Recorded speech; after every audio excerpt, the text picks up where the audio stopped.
Hey guys, it's Jimmy here from Jimmy's DIY. Welcome back to my channel. If you haven't already, hit that like button and subscribe to my channel. It really helps the channel grow and keeps the review coming. Today I'm excited to check out a sponsored product from Tesery, their wireless iOS CarPlay dongle, and this also works for Android Auto as well wirelessly. At the time of review, it's priced at $85 and I've got a special discount for you. The link is in the description below along with my discount code. So let's dive in and see what this thing can do.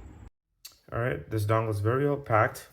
So I removed the plastic from the top. What you see in here is the dongle itself, a USB-A to USB-C wire, USB-C to USB-C, and a manual. All right, so we're gonna now move to the next step where I'm gonna be showing you the features on the Tesla screen. All right, so let's do the setup here. You're gonna need your dongle. You're gonna plug the wire into the dongle, USB-C. The other end of the USB-C goes into the central console. The first USB-C port is preferred, obviously, which is on the driver's side, right? And then it should show a power icon on your dongle. It's right over here, and Wi-Fi icon here. All right, so I'm gonna leave this in here, obviously, and then we're gonna move to the configuration on the screen. Now you're gonna go to the Wi-Fi of your car. You're gonna look for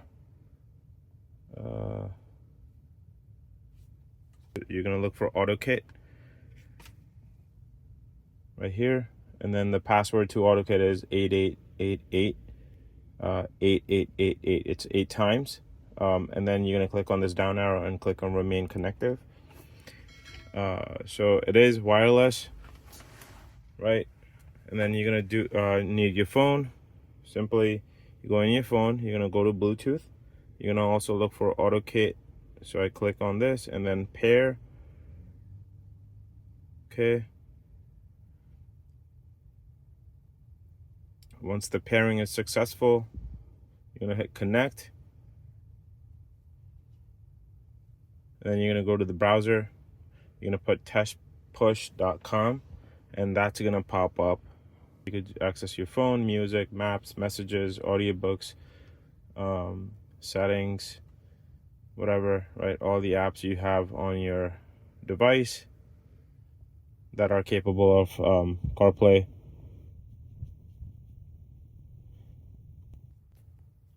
And you can also see if you go to home, if you go to auto, you can see the setup page for the device itself. So auto connect, and what are the devices that are paired, Wi-Fi connection. It's defaulted to 5 gigahertz. If you're having a connectivity issue, you can switch to 2.4, but I recommend sticking with 5. And then Bluetooth, obviously, you could do a display if you want to do HD, fast, automatic. I have it selected on fast, which is a default. You can also do night mode. Frame rates are standard or fast depending on the quality you want and the connectivity. So you could do fast, HD, right? And languages, you could select whichever language you want. And then of course this is your iPhone settings. So if you want to go back, that would be auto. So you're fast. And then if you go to system, it shows you all the information here. And then you can also do software update if you click on software update here. Very simple. And then you can invoke your Siri for those that are iOS fans by saying Siri. Hey Siri. There you go. It shows up, and it's very helpful, right? You don't have to do any wires or you don't have to do connectivity with wires. I do have my phone charging because it was at 10%. And then similarly, you can follow the same procedures for the Android Auto as well. Right, now I want to talk about the pros and cons. So pros are very plug and play. Setup is within like 30 seconds, I would say. Wireless CarPlay and streaming apps, right? Much faster. a very small device, over-the-air updates. So far, I have not received one, but I'm pretty sure they are going to be providing updates as needed. I did try in full screen mode, which I would prefer, but it kind of distorts the image. I think that's because of the Tesla limitations on the browser. That's everything gets distorted. So I think this is going to be fixed in the updates in future probably.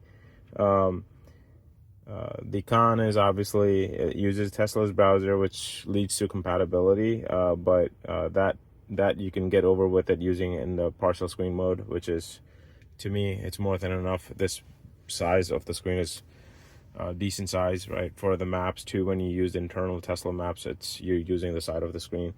I was looking at the reviews. There are a few disconnects here and there, but not many. That's depending on how users are using.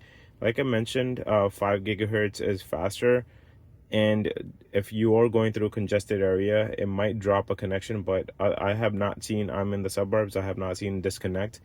I would say you can then switch to 2.4 gigahertz, but in all honesty, I've been using it for 2-3 days and I haven't had any issues. So if you've seen, there's voice navigation, right, on car using Siri, and then obviously it works well, helps you with navigation wirelessly and all that, giving you basically CarPlay on your fingertips and Android Auto on your fingertips, those that are basically using Android devices, including myself.